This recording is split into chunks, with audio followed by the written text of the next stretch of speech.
अस्सलाम वालेकुम। आज हमारा लेक्चर है MTH 301 का लेक्चर नंबर 21 है। इससे पहले अगर आपने मेरे चैनल को सब्सक्राइब नहीं किया तो काइंडली सब्सक्राइब कीजिए।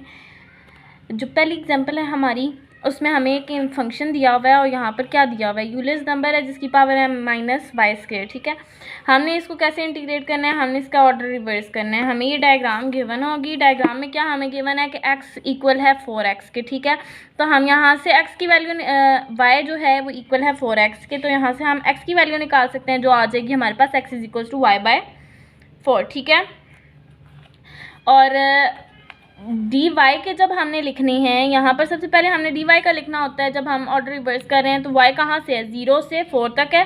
y आया 0 से 4 तक, और x जो है वो कहाँ से है, x है 0 से y/4 तक। ठीक है, तो ये हमने लिख दिया। अब हम इसको इंटीग्रेट करेंगे विद रिस्पेक्ट टू x। इसको पहले इंटीग्रेट करेंगे तो यहाँ पर हमारे पास ये तो कांस्टेंट है, साथ x आ जाएगा इसकी डेरिवेशन में।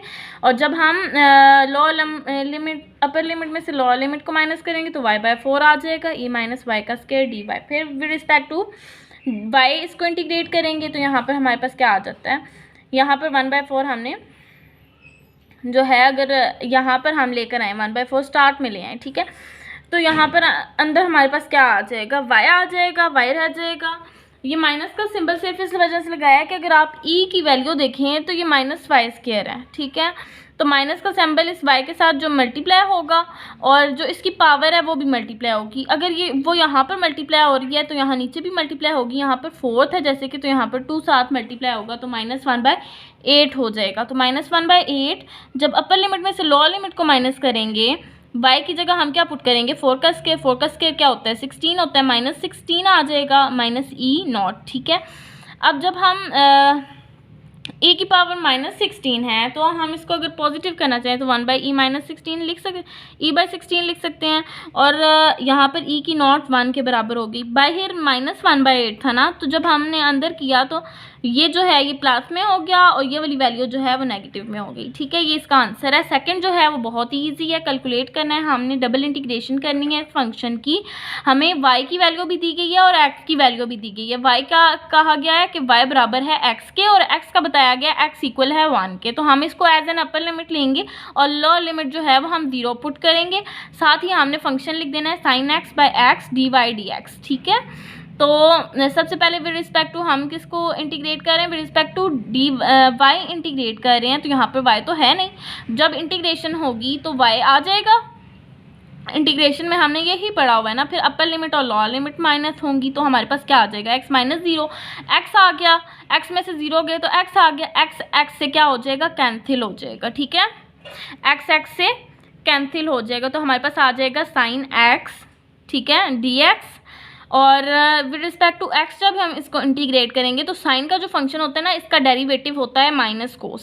ठीक है, x की जगह x ही आ जाएगा 1 0।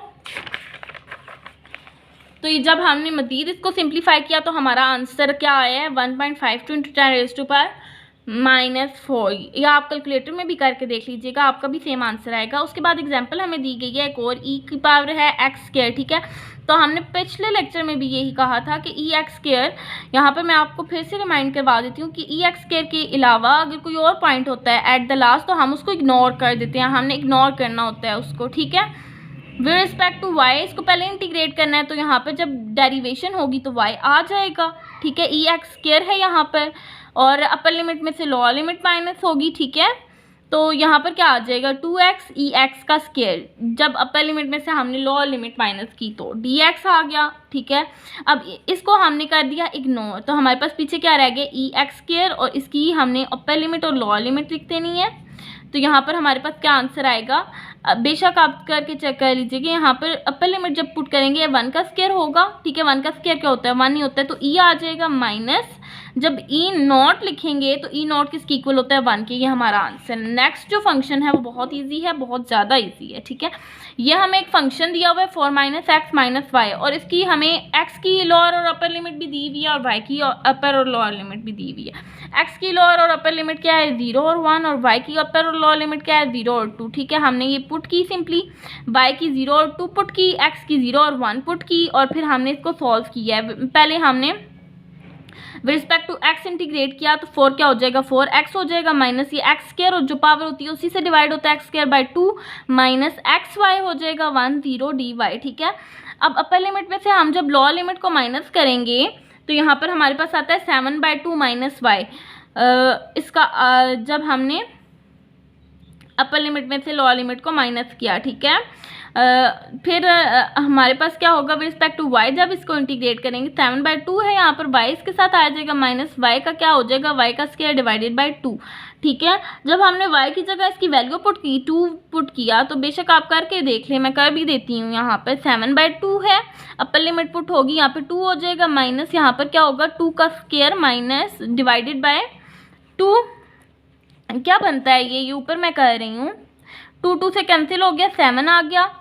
यहाँ पर -4/2 है तो 2 1 ज़ा 2 2 ज़ा 4, 7 माइनस 2 हमने किया, क्या आंसर आ रहा है हमारा 5 आंसर आ रहा है। उसके बाद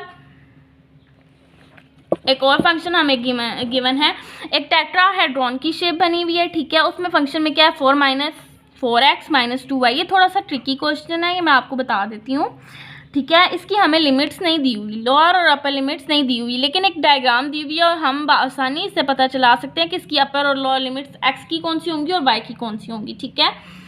तो हमने सबसे पहले तो फंक्शन लिख लेना है, and below bye rectangular reason हमें पता है कि ये इस तरह से फंक्शन लिखते हैं हम, वॉल्यूम है ये, तो डबल इंटीग्रेशन का हमने फार्मूला जो पढ़ा था उसमें यही कहा था ना कि इस तरह से हम फंक्शन लिखेंगे। The region is bounded by the x axis and the y axis. यहाँ पर हमने v 0 लेना है क्योंकि हमारे फार्मूले में जस्ट 2 ही होते हैं, x और y होता है, तो z हमने क्या लेना है 0 लेना है। सेट हमने क्या करना है, v इक्वल है 0 के, y बराबर है 2 - 2x। अगर आप यहाँ पर देखें z जब हम 0 पुट कर देते हैं -2y इस तरफ आया जाए, -2y को इधर लेकर आए तो क्या हो जाएगा +2y होगा बराबर -4x, ठीक है। जब 2 हम कॉमन ले लें यहाँ पर 2 - 2x 2y 2 से कैंसिल हो जाता है तो y किसके बराबर आता है 2 - 2x के, ठीक है। और जो x की वैल्यू हैं हम वो भी देख लेते हैं। ये x एक्सिस थी तो 0 से 1 तक जो है वो x की वैल्यू है, और इसी तरह से हम the region R is bounded by the x axis and y axis and the line y is equal to 2 - 2x, ठीक है। So that treating R as a type 1 रीजन, यस हमने इसको टाइप 1 रीजन है ये। टाइप 1 रीजन में हमने क्या कहा था कि बाउंडेड बाय अबव होगा, ठीक है। तो ये टाइप 1 रीजन अगर हम लें तो यहाँ पर क्या आ जाता है, हम इंटीग्रेशन लिखते हैं जब, तो x की इंटीग्रेशन क्या है, x कहाँ से जा रहा है 0 से 1 तक जा रहा है, तो x की इंटीग्रेशन अपर और लोअर लिमिट कौन सी आएगी 0 और 1 आ जाएगी। इसी के साथ जब हम y की देखते हैं तो 0 से 2 - 2x तक जा रहा है, तो 0 2 - 2x। इसी हिसाब से जब हम इसको इंटीग्रेट करते हैं तो क्या आता है हमारे पास 4y -4xy - y स्क्वायर, ठीक है। 2 - 2x और 0, ठीक है,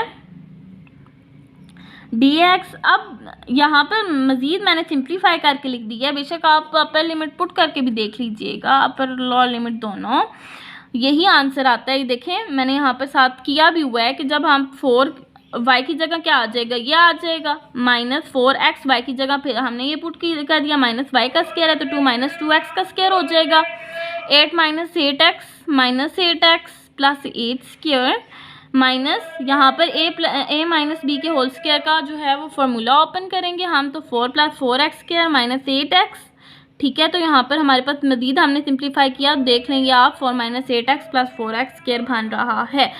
तो जब हमने मज़ीद इसको सिंप्लीफाई किया, अपर और लोअर लिमिट पुट की, तो 4/3 आंसर आता है। ये मैं आपको करके दिखा देती हूँ। यहाँ पर 4 तो एज इट इज़ आ जाएगा, बल्कि जब हम इसकी डेरिवेशन करेंगे तो क्या आ जाएगा 4x आएगा -8 विद रिस्पेक्ट टू x कह रहे हैं ना, तो ये x² 2 हो जाएगा प्लस 4x³ 3 हो जाएगा, ठीक है।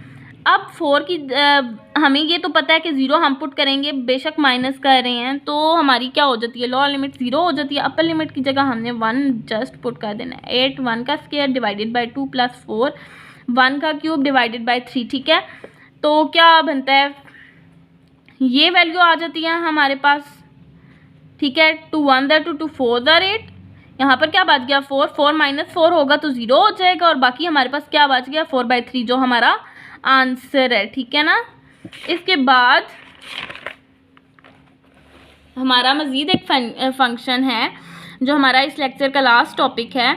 यूज़ डबल इंटीग्रेशन, हमने डबल इंटीग्रेशन यूज़ करनी है। 9x² + y² हमें गिवन है और इसकी लिमिट्स भी हमें गिवन है। x की क्या लिमिट्स है 0 और 3 और y की लिमिट्स है 0 और 2। जस्ट हमने पुट करनी है।